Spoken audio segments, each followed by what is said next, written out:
Hello dearest judges, my name is Nur Balqis Zahirah Binti Mohd Izhar.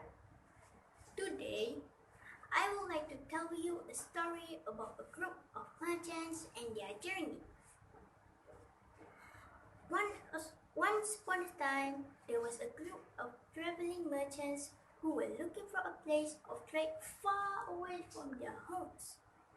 Little did the poor merchants know that a gang of robbers was following them, waiting for a chance to attack. After hours of walking and following the map they had, the merchants were worn out by the long journey. Brothers and sisters, let's take a break under that shady tree, the only tree we can find in this hot, dry desert, said one of the merchants, and the group agreed as they were feeling very exhausted. Knowing that the merchants were tired, the robbers waited for them to fall asleep. It did not take them much time to fall into a deep slumber. Let's take everything valuable. Do not leave anything behind. I repeat, do not leave anything behind, said the robber boss. The robbers took everything they could find. The merchants lost their merchandises, gold, clothes, their maps, water supplies, and the food. Well, literally everything. Poor little merchants. They cannot turn back home too. They don't have the maps with them. But the leader merchant assured everyone that will be okay, and the group of merchants continued on their journey with hardship. What about the robbers? They couldn't just get away with their crime. Oh well, don't worry about that. Fate took care of the robbers just the way they deserved it. While the robbers were getting to content with the loot in their hands, they were hit by a sandstorm. In the meantime, the merchants were also having a hard time.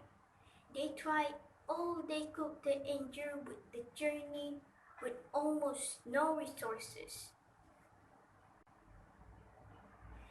They almost gave up when a well! Let's go there and get some water, screamed one of the merchants, and without wasting any minutes, all of them rushed towards the well. While they were drinking the water, suddenly, pop! They heard a big, loud crashing sound. One of the merchants slowly turned around. To his shock, he saw a woman and a child, pieces of smashed rock laying at their feet. The woman and her child led the group of merchants to their village nearby. The villagers welcomed the merchants warmly. Soon, the news of the arrival of merchants came to the knowledge of the Sultan. At the palace, the Sultan said, "I am very pleased to have you merchants here. I will order my men to build you shelters, and you can choose to either stay or go home to your birthland. As for those who choose to stay, you will have to preach to me and my people of your religions, and share with us the knowledge of trade, which you have mastered for so long. That is my offer to your kind." As time passed by, some of the merchants went home to their families, and some decided to stay and marry the locals. The well-being of the merchants who went home remains unknown. As for those who stayed, they lived happily ever after. Dear friends, please bear in mind, there is a rainbow after the storm, and one should not give up easily. goes, when there's a will, there's always a way.